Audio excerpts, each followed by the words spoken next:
बिस्मिल्लाहिर्रहमानिर्रहीम, अस्सलाम वालेकुम। आप देख रहे हैं GNN और मैं हूं तनसीर जैदी। मैं हूं सादिया सरवर। हेडलाइंस आपने जाने, बुलेटिन में हमारा साथ देंगे इकरा रियाज भी। बुलेटिन का बाकायदा आगाज करते हैं। आपको अहम खबर से आगाह करें।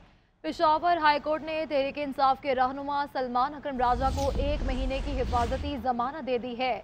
अदालत ने सलमान अकरम राजा को दर्ज मुकदमात में गिरफ्तार न करने का हुक्म दे दिया है। मजीद बात करेंगे नुमाइंदा GNN पेशावर वाजिद शहजाद से। वाजिद, क्या तफसीलात हैं आपके पास? शुक्रिया जी। देखें, आज पेशावर हाई कोर्ट में सलमान अकरम राजा पाकिस्तान तहरीक इंसाफ के जो सेक्रेटरी जनरल है उनकी हिफाजती जमानत के लिए दरख्वास्त पर समाअत हुई है, जिसकी समाअत जो है जस्टिस साहिबजादा असदुल्ला और जस्टिस वकार अहमद पर मुश्तमिल 2 रुकनी बेंच ने की है। अदालत ने सलमान अकरम राजा को 1 महीने की हिफाजत की जमानत जो है वो दे दी है। अदालत का सलमान अकरम राजा को दर्ज मुकदमात में गिरफ्तार न करने का भी हुक्म दे दिया है। वकील सलमान अकरम राजा जो के खिलाफ जो है 8 FIR दर्ज की गई हैं, जबकि दरख्वास्त गुजार का ये भी कहना है कि 8 मुकदमात में राहदारी जमानत दी जाए। मजीद उनका ये कहना था कि 8 मुकदमात में हमें मालूम है, बाकी पता नहीं, हो सकता है और भी FIR जो है वो दर्ज की गई हैं, जिस पर इस्तफसार किया जस्टिस साहिबजादा असदुल्ला ने कि आप अब हिफाजती जमानत चाहते हैं। उनकी जानिब से ये कहा गया कि जी हिफाजती जमानत चाहते हैं, तो ताहम अदालत ने सलमान अकरम राजा को 1 महीने की हिफाजती जमानत दे दी है। जी वाजिद, आपका बहुत शुक्रिया। दीगर खबरों में आपको बताएंगे, चीनी फिर से महंगी होने लगी। गुज़िश्ता 20 दिनों में चीनी की एक्स मिल कीमत 115 से बढ़ाकर 125 रुपये फ़ी किलो हो गई। छोटे दुकानदारों ने चीनी की फ़ी किलो कीमत 125 से बढ़ाकर 135 रुपये कर दी है। होलसेल में 50 किलो वाली चीनी की बोरी 6100 रुपये से बढ़कर 6500 रुपये की कर दी गई है। जबकि चीनी महंगी होने की वजूहात क्या है, जान लेते हैं नुमाइंदा GNN अदनान भट्टी से। अदनान बताएगा इस मुतालिक। एक बार फिर मीठी चीनी ने लोगों के दांत खट्टे कर दिए हैं। चीनी की कीमत में इजाफा होने से शहरियों की परेशानी में, मुश्किलात में मजीद इजाफा देखने में आया है। दुकानदार और मार्केट रेट जो है वो तकरीबन 10 से 15 रुपये बढ़ चुका है फ़ी किलो के पीछे। और जो शुगर एसोसिएशन है उन्होंने भी ये कहा है कि हुकूमत ने अगर संजीदगी ना दिखाई तो मजीद जो मसाइल हैं वो पैदा हो सकते हैं, क्योंकि हुकूमत ने तकरीबन 7,90,000 टन दरामद की इजाज़त दी थी, जिसमें से 3,70,000 टन जो है वो चीनी दरामदबी की जा चुकी है और मसनूई किल्लत पैदा करने की कोशिश की जा रही है। शहरियों ने यह कहा है कि जो बच्चे हैं वो बिलखसूस जब दूध इस्तेमाल करते हैं तो उसमें चीनी का इस्तेमाल किया जाता है, और अगर चीनी ना हो तो बच्चे दूध नहीं पीते, और इस तरह ज़रूरियाती ज़िंदगी में ये अहम चीज़ तस्वुर की जाती है जो महंगी कर दी गई है। जो शहरी हैं उन्होंने ये इल्तजा की है कि हुकूमत को चाहिए कि ज़रूरियाती ज़िंदगी में ये अहम चीज़ जो तस्वुर की जाती है इसकी कीमत इतनी कम होनी चाहिए ताकि उनका रोज़मर्रा की घर की ज़रूरत है वो पूरी हो सके। जी।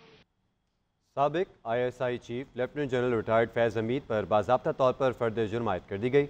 जनरल रिटायर्ड फैज़ को फील्ड जनरल कोर्ट मार्शल के अगले मरहले में बाज़ाब्ता तौर पर चार्जशीट किया गया है। ISPR के मुताबिक इन चार्जेस में सियासी सरगर्मियों में मुलविस होना, ऑफिशियल सीक्रेट एक्ट की खिलाफ वर्जियाँ करते हुए रियासत के तहफ़्फ़ुज़ और मफाद को नुकसान पहुँचाना भी शामिल है। तो आपको इस हवाले से बताएं कि आमिया के तहत फील्ड जनरल कोर्ट मार्शल की कार्रवाई अगले मरहले में दाखिल हो चुकी है। फैज़ हमीद ने ऑफिशियल सीक्रेट एक्ट की खिलाफ वर्जी की और उन पर बाज़ाब्ता फर्द जुर्म आयद कर दी गई है। जनरल रिटायर्ड फैज़ को जनरल फील्ड कोर्ट मार्शल के अगले मरहले में बाज़ाब्ता तौर पर चार्जशीट किया गया है। ISPR के मुताबिक इन चार्जेस में सियासी सरगर्मी में मुलविस होना, ऑफिशियल सीक्रेट एक्ट की खिलाफ वर्जी और दीगर संगीन जो दफात हैं वो भी शामिल की गई हैं।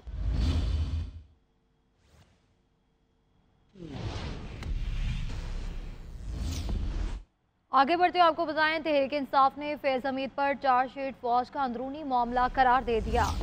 पार्टी चेयरमैन बैरिस्टर गौहर कहते हैं कि फैज़ हमीद पर चार्जशीट से हमारा कोई लेना देना नहीं। फौज के अपने कवायद और कवानीन हैं जिसके तहत ट्रायल करती है। शेर अफजल मरवत ने कहा कि फैज़ हमीद की वजह से हम फंसे हैं, इनकी वजह से हमें कोई फ़ायदा नहीं हुआ। कोशिश की जा रही है कि लगे हाथों बानी के लिए नया और संजीदा मसला पैदा किया जाए। उन्होंने फैज़ हमीद को बानी PTI का सबसे बड़ा दुश्मन करार दे दिया। तहरीक इंसाफ ने फैज हमीद पर चार्जशीट को फौज का अंदरूनी मामला करार दे दिया। चेयरमैन तहरीक इंसाफ बैरिस्टर गौहर ने फैज हमीद से मुतालिक पार्टी का मौक़िफ़ वाज़ेह कर दिया है। एक इंटरव्यू में कहा कि फैज हमीद पर चार्जशीट से हमारा कोई लेना देना नहीं है। जहाँ तक जनरल फैज हमीद साहब का ताल्लुक है, ये फौज का एक इंटरनल मामला है।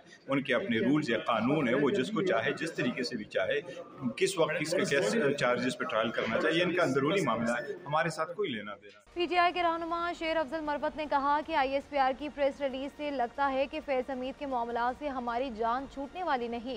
एक निजी टीवी से गुफ्तगू करते हुए शेर अफजल मरवत ने कहा कि फैज हमीद की वजह से हम फंसे हुए हैं, उनकी वजह से हमें कोई फायदा नहीं हुआ। एक पैगाम इन्होंने दिया है कि फैज हमीद जो है उसके मामलात से हमारी जान छूटने वाली नहीं है। मैं एक चीज़ वाज़ेह कर दूं कि फैज हमीद जो है वो इतना ही हमारे लिए नुकसान दे रहा है जितना बाजवा, तो लिहाजा हम इनकी वजह से फंसे हुए हैं, कोई फ़ायदा नहीं मिला। अपने दौर में भी ये बाजवा के लिए ही काम करते रहे, PTI कभी इससे मुस्तफीद नहीं हुई सही मानों में। तहरीक इंसाफ के रहनुमा का मजीद कहना था कि फैज हमीद से बड़ा बानी PTI का कोई दुश्मन नहीं। और अब आपको बताएंगे कि वज़ीर आला पंजाब मरियम नवाज शरीफ ने शंघाई में कम्युनिस्ट पार्टी ऑफ चाइना की शंघाई कमेटी के डिप्टी सेक्रेटरी मिस्टर जो योंग मंग से मुलाकात की है। मुलाकात में इकनॉमिक और टेक्नोलॉजी के शोबों में ताउन बढ़ाने पर तबादला ख्याल किया गया। मरियम नवाज ने कहा कि पाकिस्तान और चीन नवाज शरीफ और शहबाज शरीफ के दौरे हुकूमत में मज़ीद करीब आए। अहले चीन से उन्स मेरे खून में शामिल है। चीन की कंपनियों को पंजाब में सरमायाकारी पर तरजीहन सहूलियात दी जाएंगी। वफाकी वज़ीर दाखिला मोहसिन नकवी ने F8 एक्सचेंज चौक इंटरचेंज और सेरीना चौक इंटरचेंज पर प्रोजेक्ट्स का दौरा किया है। वज़ीर दाखिला मोहसिन नकवी ने अंडरपास को सिर्फ 43 दिन में मुकम्मल करने पर कॉन्ट्रैक्टर और इस्लामाबाद इंतजामिया की कारकर्दगी को सराहा। वज़ीर दाखिला ने मनसूबों पर काम करने वाले वर्कर्स को शाबाश दी और इनकी हौसला अफजाई भी की। इस मौके पर वज़ीर दाखिला ने कहा कि कोशिश है कि इस्लामाबाद के शहरियों को आलमी मयार की सहूलत फराहम की जाए। मज़ीद जानेंगे नुमाइंदा GNN उस्मान भट्ट से। उस्मान भट्ट, बताइएगा। जी बिल्कुल, फाकी वज़ीर दाखिला मोहसिन नकवी का F8 एक्सचेंज चौक इंटरचेंज और सरीना चौक इंटरचेंज प्रोजेक्ट्स का जो है वो दौरा किया है। F8 एक्सचेंज चौक इंटरचेंज में शामिल अंडरपास 25 दिसंबर को ट्रैफिक के लिए खोल दिया जाएगा। वज़ीर दाखिला मोहसिन नकवी ने अंडरपास को 43 दिन में मुकम्मल करने पर इस्लामाबाद कॉन्ट्रैक्टर और इंतजामिया को जो है वो सराहा है। फरवरी के दूसरे हफ्ते में F8 एक्सचेंज चौक इंटरचेंज का मुकम्मल जो है वो इफ्तिताह किया जाएगा, ऐसा कहना था मोहसिन नकवी का। सीना चौक इंटरचेंज का जनवरी के पहले हफ्ते में इफ्तिताह किया जाएगा, जो सिर्फ 60 दिन में मुकम्मल होगा। जी बहुत शुक्रिया आपका। अब कुछ बात करेंगे मौसम के हवाले से। मुल्क भर में सर्द हवाओं का राज। इस्लामाबाद का दर्जा हरारत -1 तक गिर गया। लाहौर का 7, पेशावर का 6 और कराची का 10 सेंटीग्रेड रिकॉर्ड किया गया। बुलंद पहाड़ी सिलसिलों और वादियों ने भी बर्फ़ की चादर ओढ़ ली। करदू का पारा -7, कालाम और कलात का -6, गिलगित अस्तोर कोयटा का -5, मालम जब्बा का -4, जबकि हुंजा का -3 तक पहुँच गया। महकमा मौसमियात ने आज मरी, कश्मीर, गिलगित बल्तिस्तान, खैबर पख्तूनख्वा में बारिश और बर्फबारी की पेशगोई की है।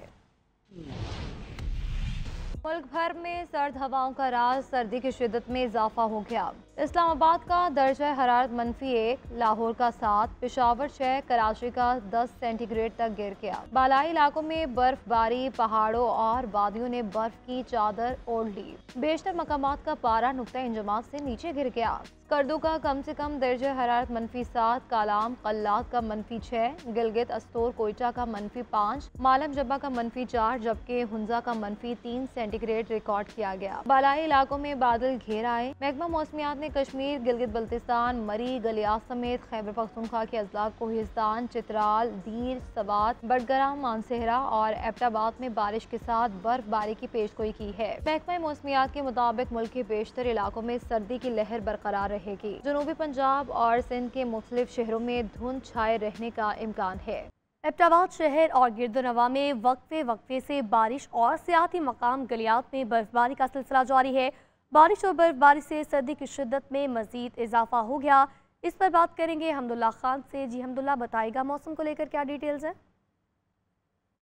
बदलते मौसम की अगर बात कीजिए तो एबटाबाद शहर में जो है हल्की हल्की और वक्फे वक्त से जो बारिश का सिलसिला वो इस वक्त रही है। इसके साथ साथ एबटाबाद के जो सियाती मकामात है जिनमें नथा गली है, डूंगा गली है, अयूबिया है, छंगला गली है और इसके साथ साथ ठंडियानी में जो है हल्की हल्की बर्फबारी का भी सिलसिला है वो इस वक्त जारी है। अगर यहाँ पर गलियात की बात की, जो गलियात में 1 इंच तक बर्फबारी रिकॉर्ड की गई है। इसके साथ साथ ठंडियानी की अगर बात कीजिए वहाँ पर 1.5 इंच तक बर्फबारी जो है वो रिकॉर्ड की गई है। सियाह जो है वो गलियात जो है वो घूमने फिरने आते हैं, उनसे ये हमारी यही गुजारिश है वो आने से पहले जो अपना पेट्रोल वगैरह और ज़रूरी अशिया की जो चीज़ें हैं वो अपनी देखकर आएँ ताकि यहाँ पर इनको किसी भी किस्म का दुश्वारी का सामना ना करना पड़े। दूसरी तरफ अगर यहाँ पर सुई गैस की बात कीजिए, एबटाबाद शहर की अगर बात कीजिए तो एबटाबाद शहर में जो है सुई गैस का प्रेशर इंतहाई कम है।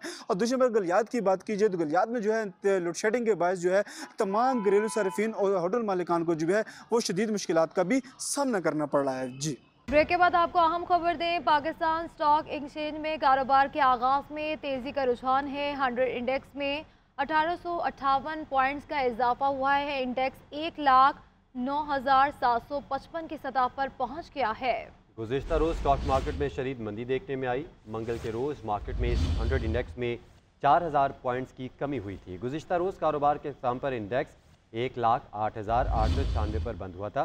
तफसीलात जानेंगे ज़िया कुरैशी से। ज़िया बताएगा क्या सूरत हाल है इस वक्त मार्केट की?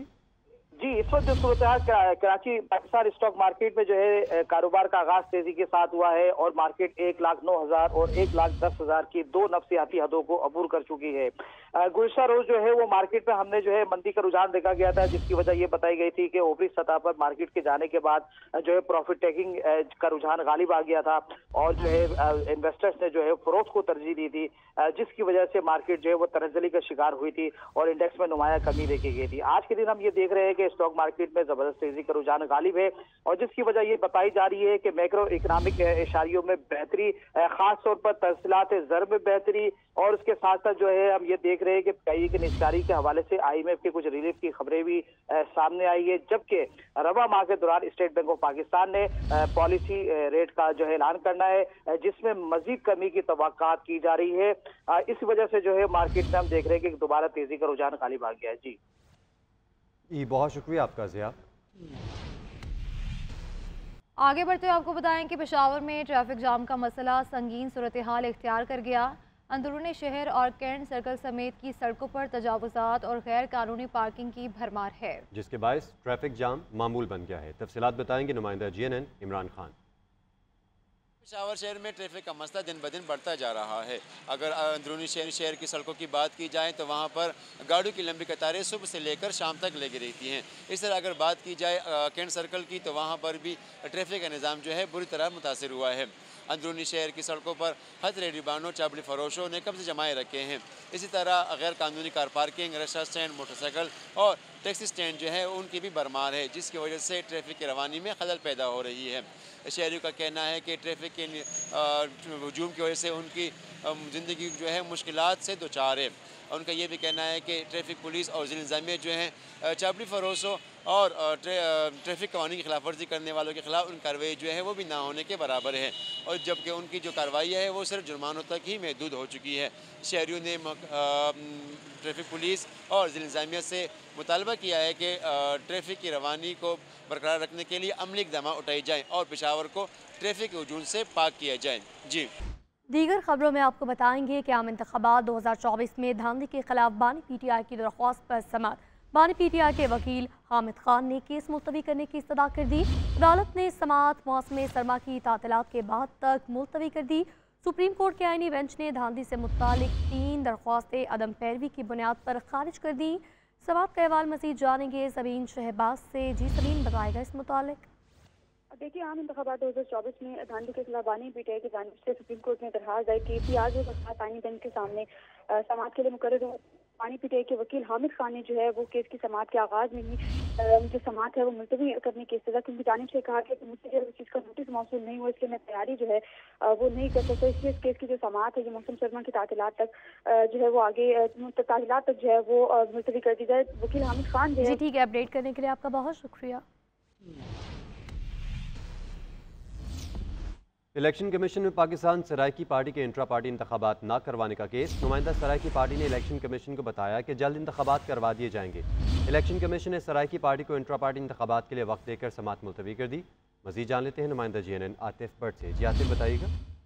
जी, पाकिस्तान सराइकी पार्टी के इंट्रा पार्टी इंतखाबात के मामले पर मेंबर सिंह निसार दुरानी की सरबराही में 4 रुकनी बेंच ने समाअत की है। कमीशन ने इस्तफसार किया कि इंट्रा पार्टी इंतखाबात क्यों नहीं करवाए गए, जिस पर नुमाइंदा सराइकी पार्टी ने कहा कि नोटिफिकेशन जारी कर दिया गया है, जल्द इंतखाबात करवा दिए जाएंगे। कमीशन ने इस्तफसार किया कि आपके पार्टी के चेयरमैन तायात क्यों हैं, आप शहनशाह क्यों बनना चाहते हैं।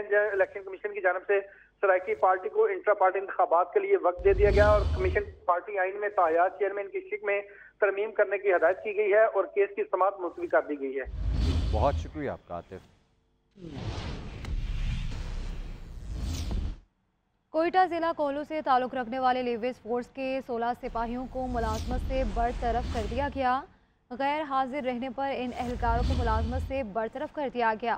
इसी पर मजीद बात करते हैं अब्दुल जब्बार से। जी अब्दुल जब्बार बताइएगा।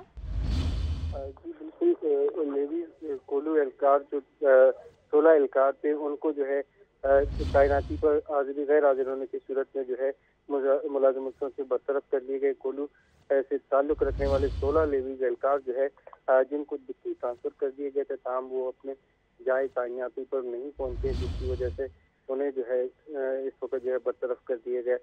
ये 16 एहलकार जो है तमाम सिपाही हैं जो कोल्लू से इनका ताल्लुक है, जिनको जो है डिप्टी ट्रांसफर कर दिए गया था मगर वहाँ पर नहीं पहुंचे। ठीक है अब्दुल जब्बार, बहुत शुक्रिया।